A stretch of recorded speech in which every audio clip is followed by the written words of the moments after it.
Hello everybody, in this video we shall discuss how to find the greatest common divisor using Euclid's algorithm. Now what is greatest common divisor? Greatest common divisor is the largest positive integer that divides two numbers. Greatest common divisor is also known as the highest common factor. So if there is a single number like 5, then its greatest common divisor would be the number itself, 5, since that is the largest number that can divide it, and we will get a remainder 0. Now if we want to find out the greatest common divisor between two numbers, consider this example 54 and 66. Now the divisors of 54 are 1, 2, 3, 6, 9, 18, 27, 54. Divisors of 66 are 1, 2, 3, 6, 11, 22, 33 and 66. Now each divisor divides the number and we get a remainder 0. And now if we consider the divisors of 54 and 66, 1, 2, 3, 6 are common to both 54 and 66. That is 1, 2, 3, 4 divide both 54 and 66, and when they divide we get a remainder 0. Now to find the greatest common divisor, we would have to find the maximum value among the common divisors of 54 and 66.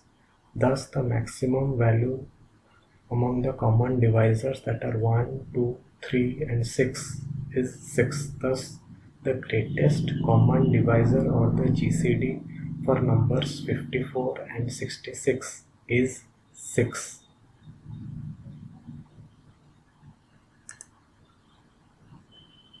Now there is another method to find, which we have been taught in school. Like, let us take both the numbers 54 and 66 and divide it by 1, then we get the quotients again 54 and 66.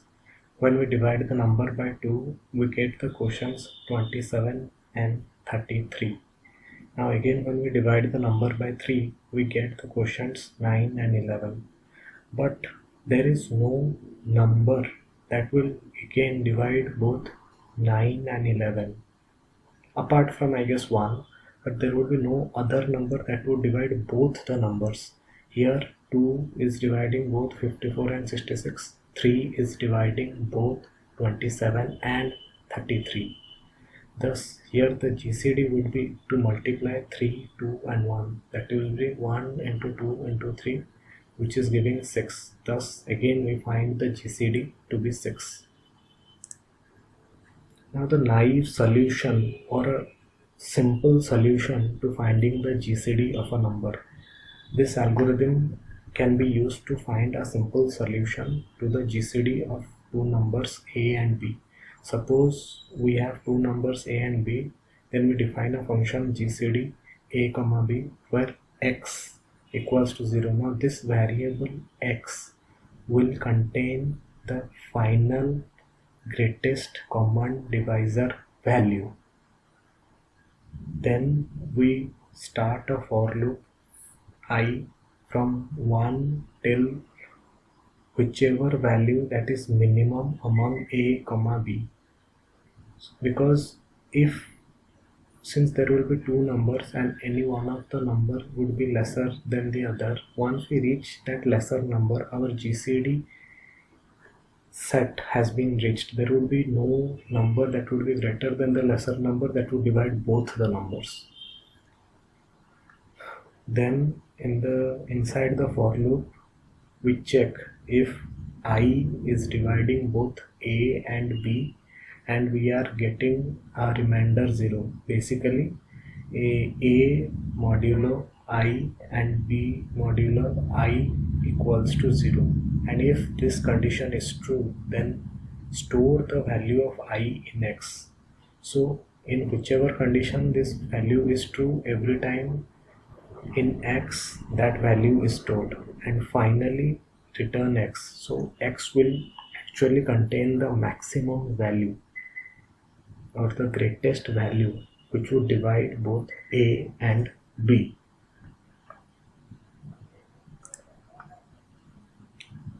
What does the Euclid's algorithm say?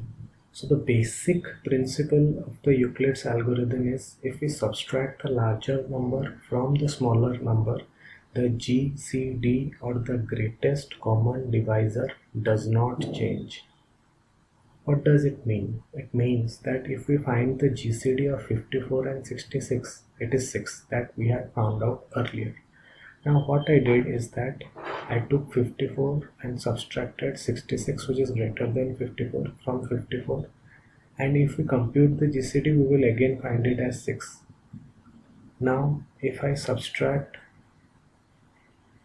54 from 12, since here 66 minus 54 is 12, now we subtract the greater number 54 from the smaller number 12, we will get 42. So 42, GCD of 42 and 12 will be 6. Again, the GCD of 42 minus 12, which is 30, and 12 will again be 6. So again, the GCD of 30 minus 12, which is 18, and 12 is 6. Then again, the GCD of 18 minus 12 and 12 is 6. Again, the GCD of 6 and 12 minus 6, which is actually 6, is 6. So here we will stop. Once we again do the subtracting, it will be basically 0. So we have already found out the GCD to be 6. The reason I am showing you this thing is to make you understand that when we are finding out the GCD of the two numbers, if I subtract the smaller number from the larger number, the overall GCD does not change.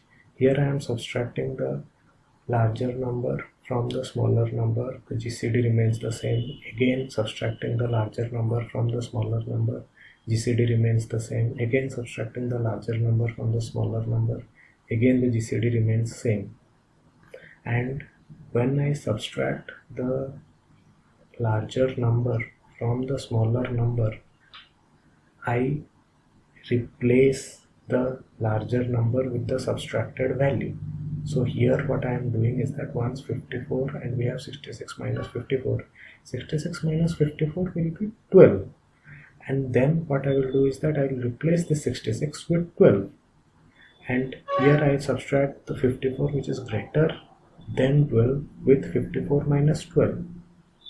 So it is kind of like this thing that in each step we are subtracting the larger value from the smaller value, and we are saying that that would have the same GCD as if we are taking the GCD of the larger value and the smaller value, that is GCD of 54 and 66, the GCD of smaller and the greater value is the same as the GCD of smaller and the greater minus smaller value.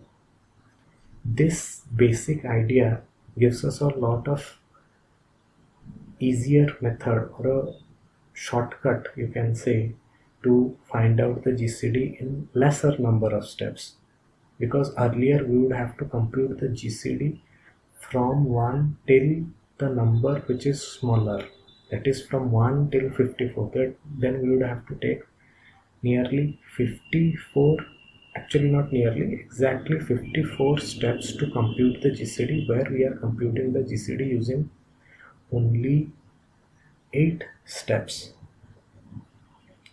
So this Euclid's principle is powerful in this way, that simply by stating that subtracting, if when we are finding the GCD of two numbers, subtracting the larger number from the smaller number does not change the GCD of the two numbers.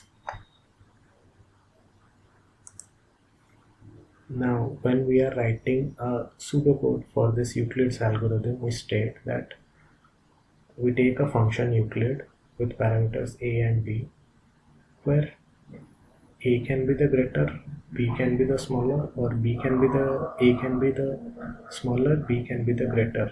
The order in which we get the number does not matter. And if a is equals to b, that is if it is both 6 and 6, then we will return the 6, that is the GCD is already got. If both the parameters are same, that number itself is the GCD, we do not have to compute it. If a is less than equals to 0, then return b. If one of the variables reaches 0, then return the other value or the other variable, which would be the GCD. Here also, if b less than equals to 0, return a. Now, but if a is greater than b, return this recursive solution, return Euclid a minus b comma b, that is return Euclid greater minus smaller and smaller. Again, if a is less than b, return Euclid smaller and greater minus smaller. This concept of subtracting the larger number from the smaller number, which does not change the GCD between the two numbers.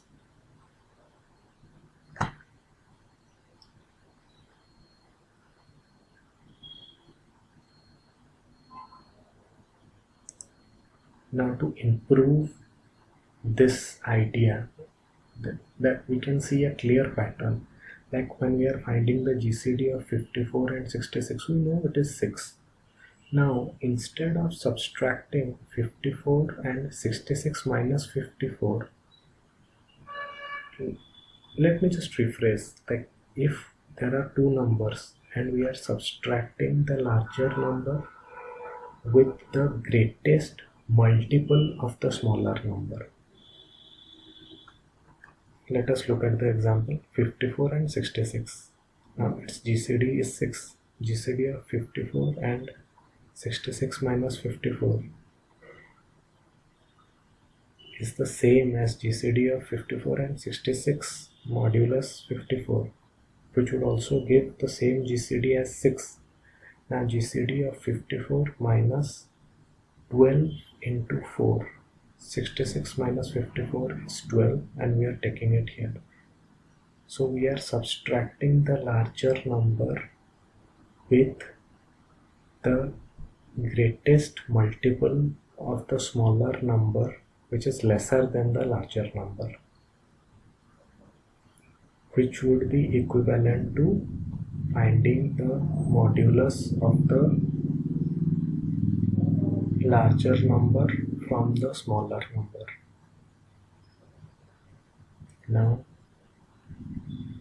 basically we are able to identify a pattern that instead of using subtraction and doing subtraction in each step, which would be pretty time consuming or might be it will take more number of steps, if we use the modulo operator, we can subtract the maximum value from the larger number. This idea of not just subtracting the smaller value from the larger value, rather subtracting the maximum multiple of the smaller value from the larger value, whereby reducing the number of steps. Basically, this improved Euclid's algorithm is reducing the number of steps to reach the greatest common divisor. As you can see, for the same 54 and 66 example, we are reaching the GCD in just 4 steps.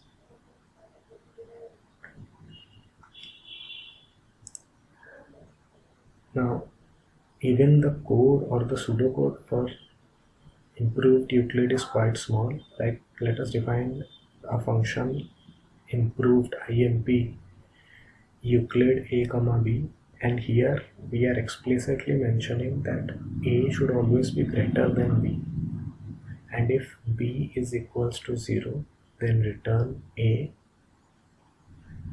We do not need any else statement. We can directly end the function with return imp Euclid b comma a modulus b. So what will this do is that it will automatically arrange, so that what will happen is that automatically whatever value is passed in the first parameter will always be larger than the second parameter by using this modulo operator.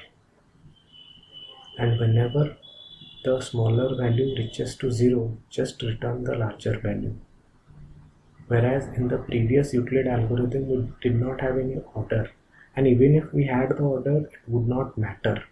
But whereas in this improved Euclid algorithm, where we are using this modulo operator, this will ensure that whenever this function is called, this first parameter will be the larger value and the second parameter will be the smaller value.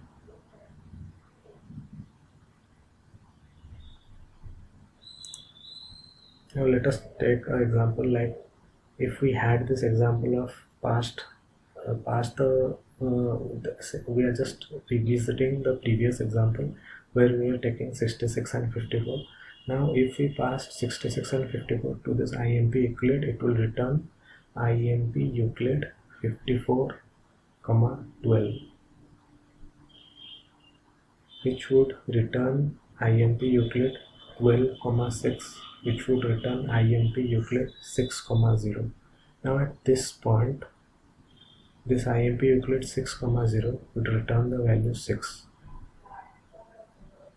Now this value 6 would be returned back to IMP Euclid 12, 6, which would return also 6, which is, it kind of happens like a reduction step where whatever value is given in the base condition is this value in the base condition. This 6 is returned back here, then again here, and then again here.